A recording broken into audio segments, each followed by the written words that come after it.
This is a 49-year-old gentleman, known hypertensive, came to us with angiograms which is showing a triple valve disease. And treadmill was positive. Angiogram showed critical right coronary with left main. The disease extending to the almost mid LAD. And L6 is non-dominant.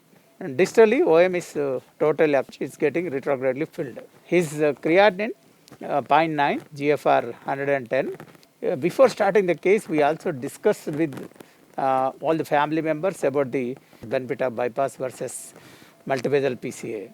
So finally, they opted multivasal intervention to do the right coronary first. Why? Because right coronary dominant, very tight lesion. And initially, when we thought of acquiring the OCT, a patient was showing ST elevation and significant pressure changes, and we were unable to get the OCT image because the lack of contrast clearance.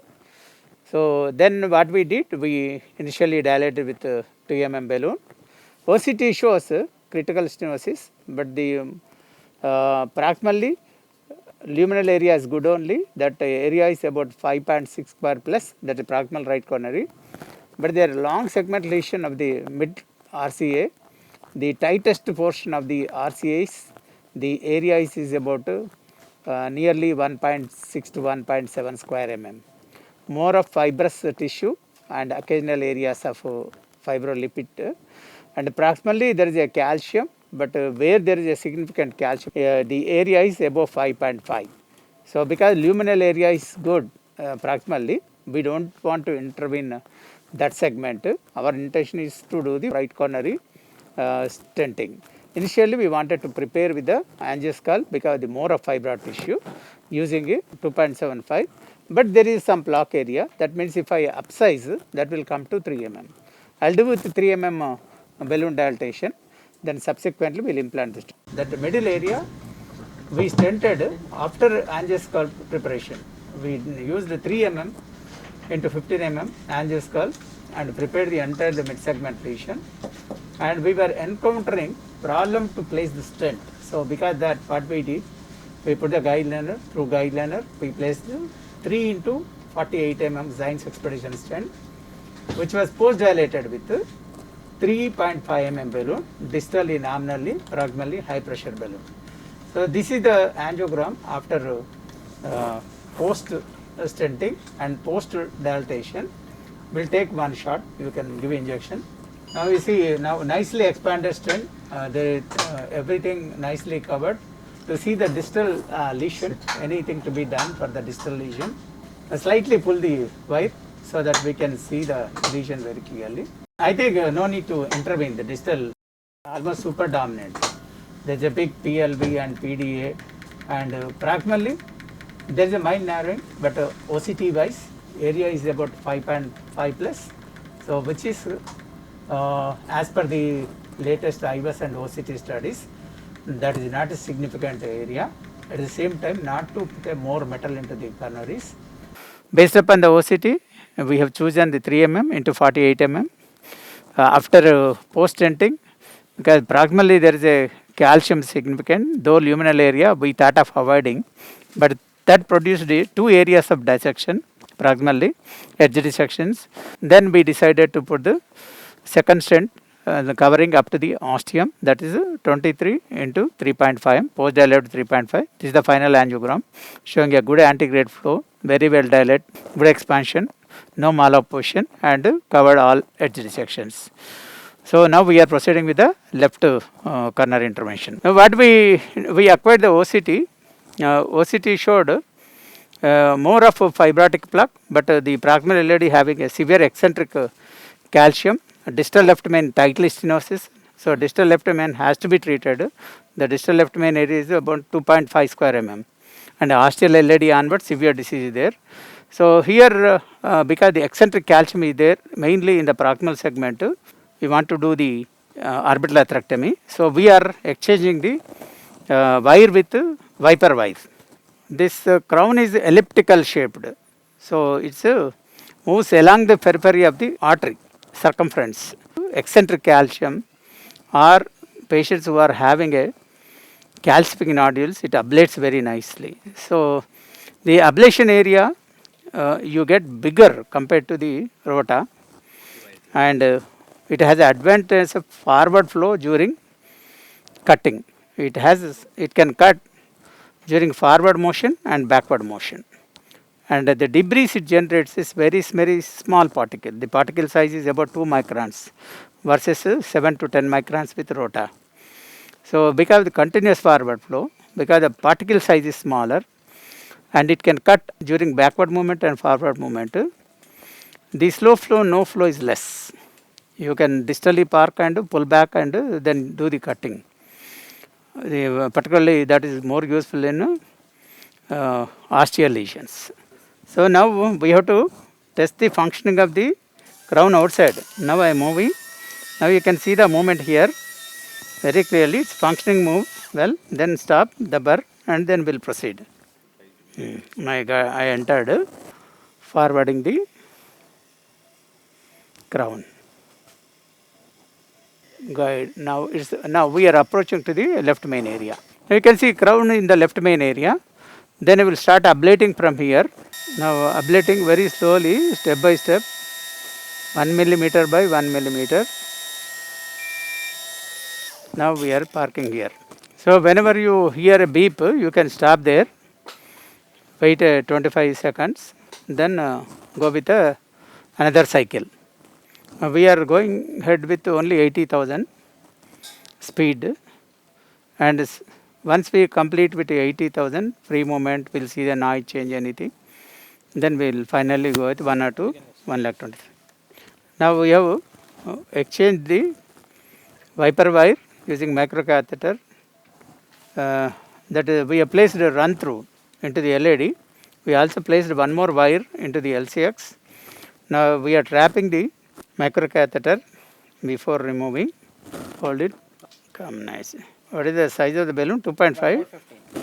So 2.515 on LCX wire. Now it's coming.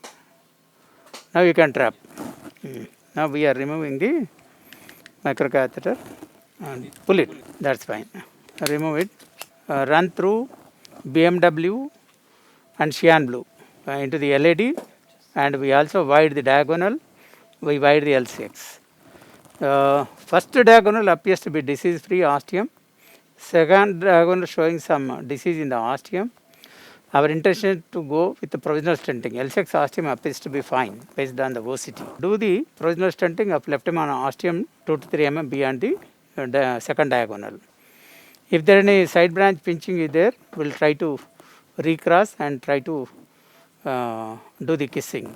So this is our strategy. Post orbital atherectomy, there is a lot of fibrous tissue and big lumen proximally. We used 3 mm cutting balloon to prepare the lesion. LCX pinched, but it's okay. But it's a non-dominant vessel. If needed, we'll do minimal kissing. We'll remove the diagonal wire first. Jailed wire is not coming. Always when you do the left main, never pull the guideline. It may suck the catheter. I am removing with the help of the microcatheter. So it came out easily. Always disengage the catheter before you do it. Otherwise what happen? It can hit the ostium of the LM, and that can lead to longitudinal stent deformity. So as per the Excel study, the MACE rate is very high when patient develops the LSD. So always prevent. Now the L6 is slightly pinched. Now we wanted to do the part before crossing the.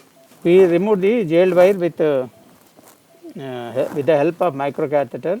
Now we are trying to do the part. Mainly the intention of part to oppose the proximal stent segment to left main. The advantage of this part balloon, it doesn't have any shoulders, so edge dissections are less likely, and here left main is very short, and that's the reason we have chosen go to 14, 15, 16 deflate.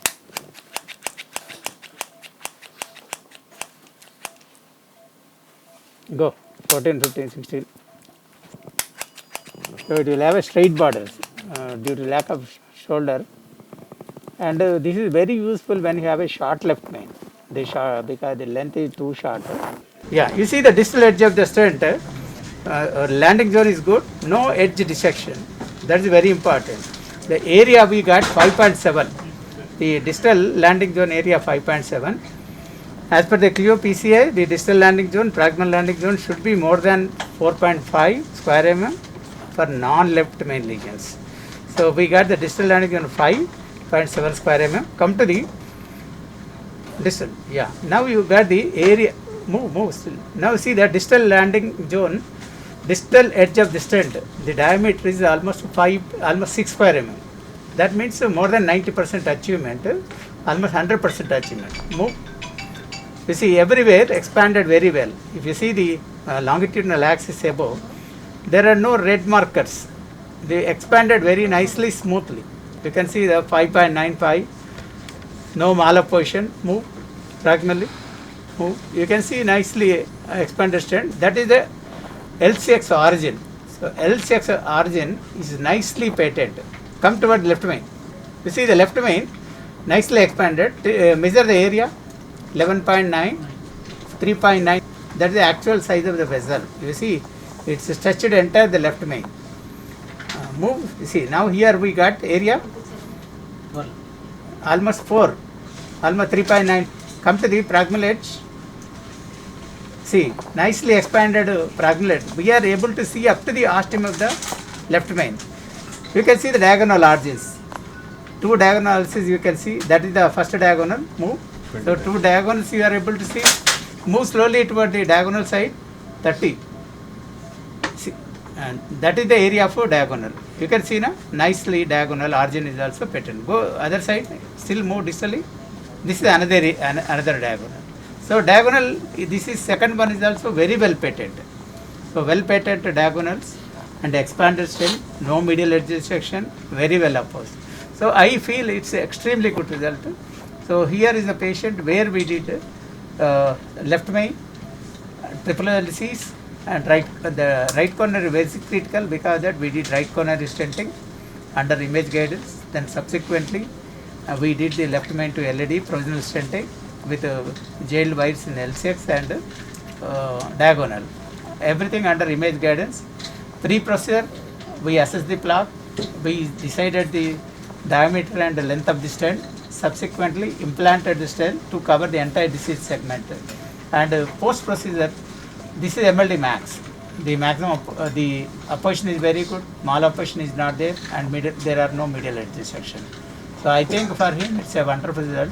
Thank you one and all for paying attention. Let me introduce my team members, Dr. Partha Saradi and Dr. Pranay. Both are with me. They are all highly talented cardiologists. They have been working with me.